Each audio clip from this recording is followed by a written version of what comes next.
Welcome back. Today we're going to be talking about a very controversial topic as it pertains to Palantir, and that is, when is the stock finally going to experience its first split? In this video, I'm going to be telling you why I'm highly confident this is going to happen for the first time in 2026. So Palantir has run so far, and when you see it make its 10 to 20x move, history says that management's going to start thinking about splits. So today I'm going to lay out why I think Palantir will split next year, what ratio makes sense, and what it does and doesn't change. Believe me, I've thought about this more than you if you've already written a angry comment about how this doesn't impact the fundamentals. So I've got something for everyone in this video.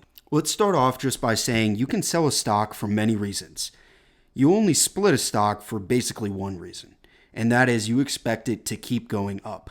I did a poll not too long ago of my audience on X, and it was actually very interesting because we had at one point a dead split in investors interested in seeing this go through and in investors opposed to this occurring.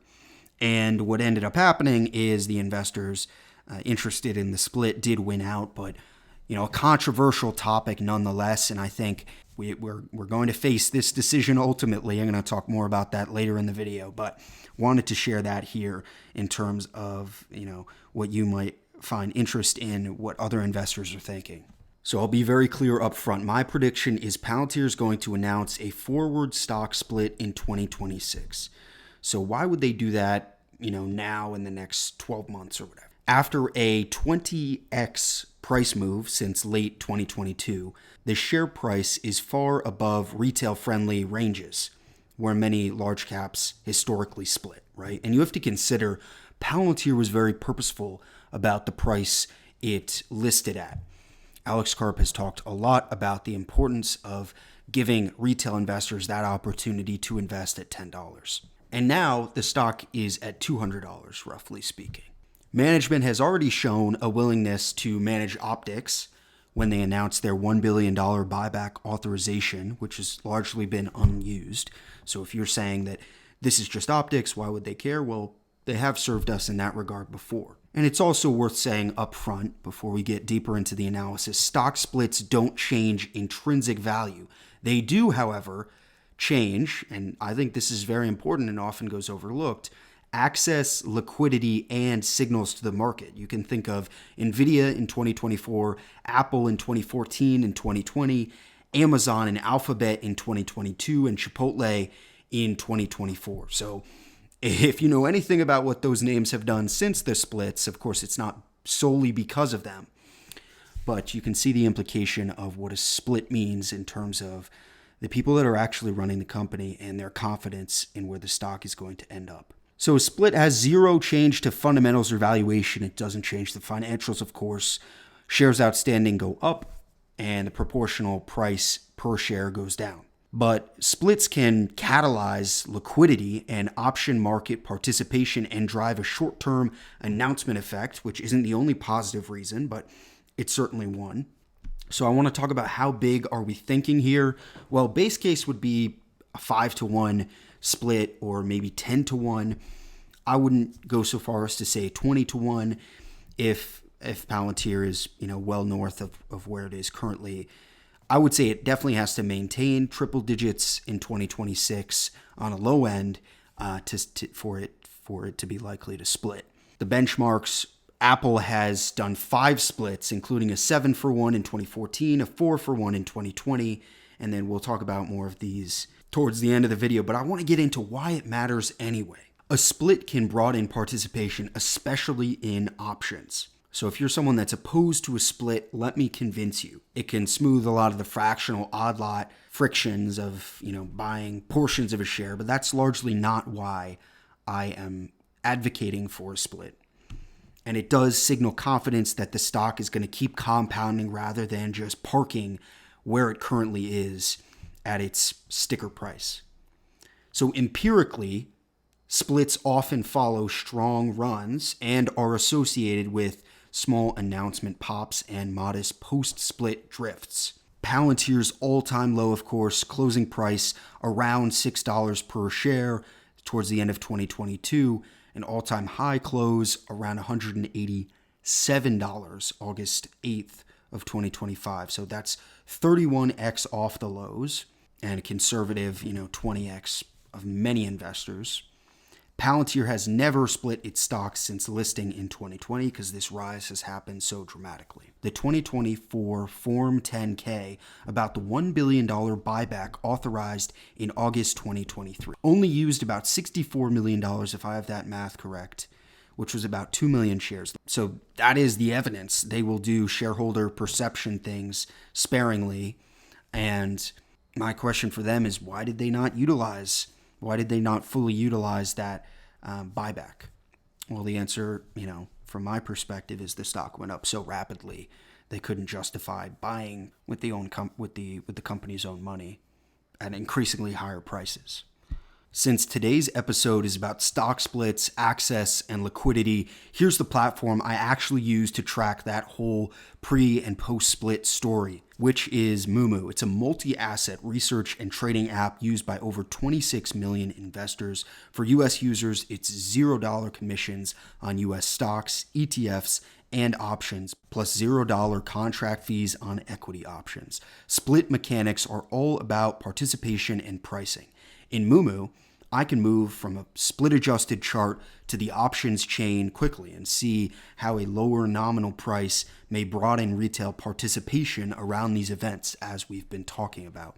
And around corporate actions, I care who's adding or trimming, and the institutional holdings tracker lets you quickly see fund flows without having to use an external or another third-party service. This is super useful next to a split announcement or 13F season. And right now, there's a great promo from Moomoo.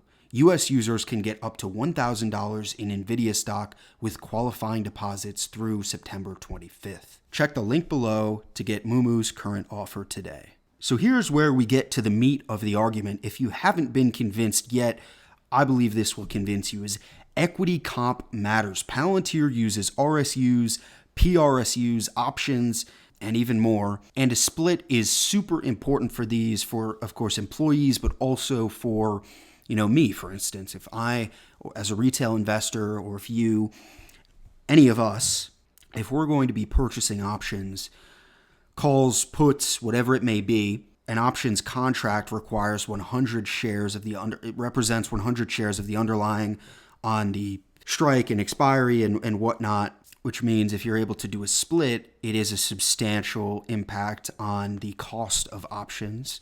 A similar effect, we're talking about liquidity and access.